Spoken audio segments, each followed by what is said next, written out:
It's slightly confusing. It was slightly confusing because you think that the whole world has a sea face, a church, a temple, a mosque, a Parsi Agyari,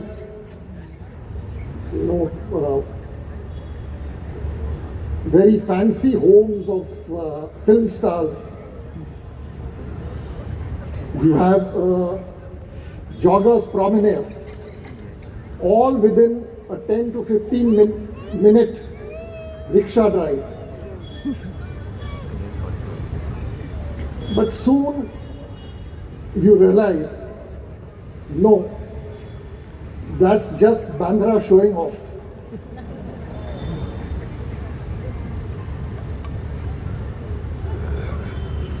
Bandra, schooling in Bandra, and then at the St. Andrew School here was like a wildlife documentary.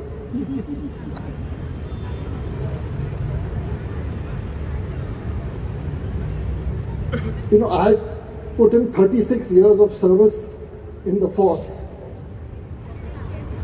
but I can now very confidently tell you that some of the characters that schooled with me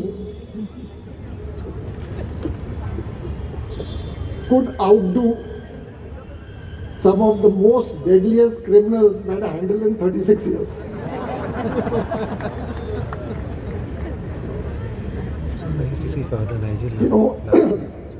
Even Noah's Ark did not have the kind of unique two-legged species like we had in those good old days here.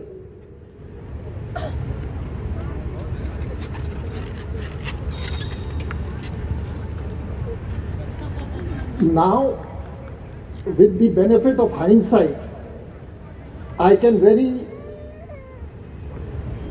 easily say that our teachers then could be worthy recipients of the Ashoka Chakra, which is the highest civilian honor for displaying courage, valor in the face of daunting and formidable challenges. And the teachers then did go through those challenges. As the English phrase says, you can take the horse to the water, but you cannot make him drink. In our case, it was not a horse, it was a donkey or a mule.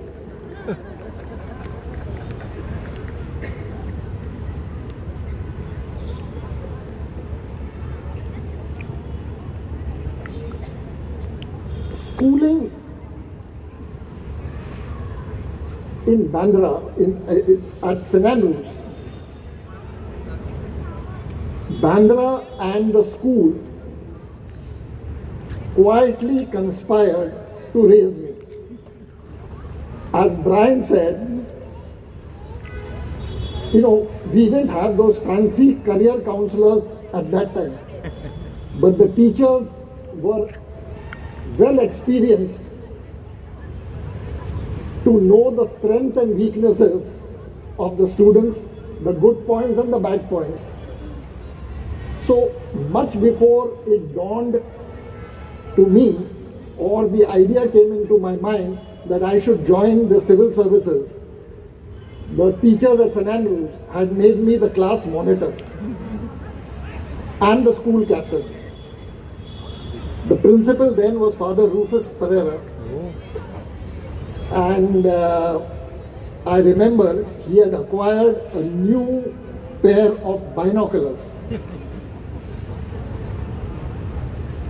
Above this, I don't know whether it still is there, there used to be a master's room on top with a small open balcony.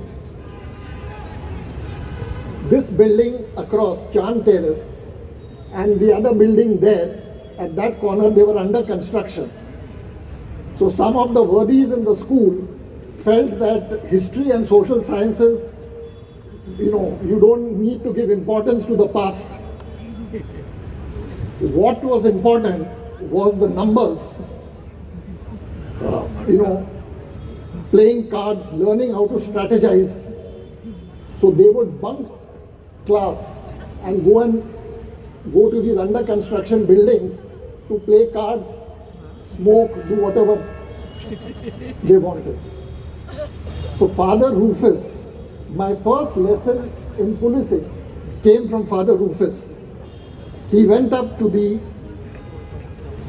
open terrace there with his binoculars, looked at these two buildings, identified all those who were playing cards there. I don't want to take any names today because many of them are now grandparents, grandfather or grandfathers-in-law, so I don't want to sully their image. So no names, please. So Father Rufus looked through the binoculars, called me, told me trot across this ground, go there and tell them to look at me.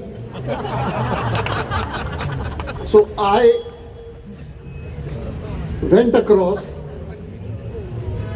and all these guys saw me, said, what are you doing here? I said, I am not doing anything here, just look there. And Father Rufus with his binoculars looked at them and waved out to them. I had to bring them back. The same thing at the old New Talkies cinema. I got my first lesson at Nakabandi. You must have heard of police Nakabandi. So I was taught Nakabandi by Father Rufus at New Talkies, where all the doors used to be shut except one exit door. He would make me stand with the paper and pen, and everybody who came out from the theatre, the school guys, I had to jot down their names. So that's how I learned policing.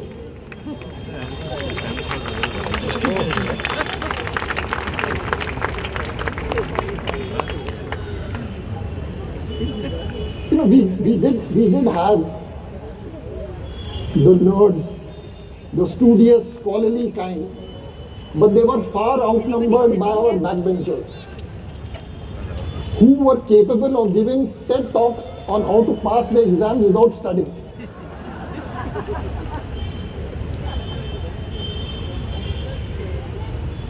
Having said that, it was a great experience in this school.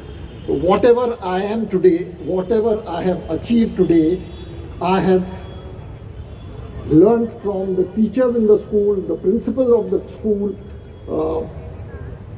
even from the students, the co-students of the school. So, if you see me standing here today, pretending to be a responsible adult, just remember the true credit for that goes to those corridors, that ground, those fantastic teachers, my delinquent schoolmates, and not to forget all those aunties who kept shouting at us for making noise or creating a ruckus just below their building.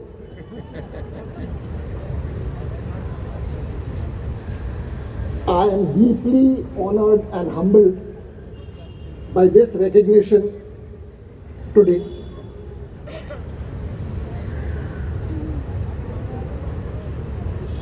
My gratitude to the Angrian Cultural Council for selecting me for this incredible honor.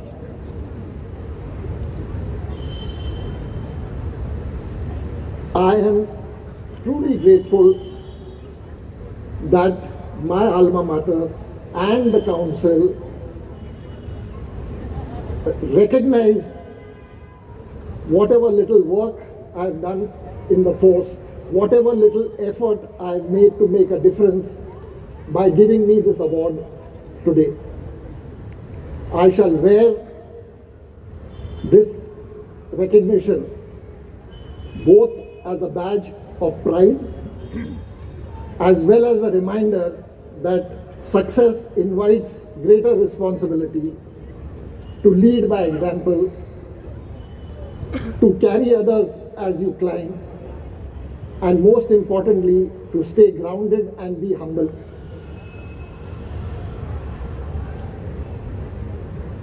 I need also to thank my mentors, the seniors in the force, who had the belief and conviction that I would deliver, even though I had great self-doubt at times. And to all my colleagues, right from the constables to the deputy commissioners and above, who had implicit faith and trust in my judgment and were ready to follow my instructions without demur. It was they who made me a leader, and all my success is due to them. A special thank you to my family, my wife Preeti, my sons Kunal and Krish, my daughter-in-law Diksha, and my sister Poonam, for their unwavering and unflinching encouragement. This could not have been achieved without their support. I've already thanked my teachers and the faculty of the school for shaping my career and guiding me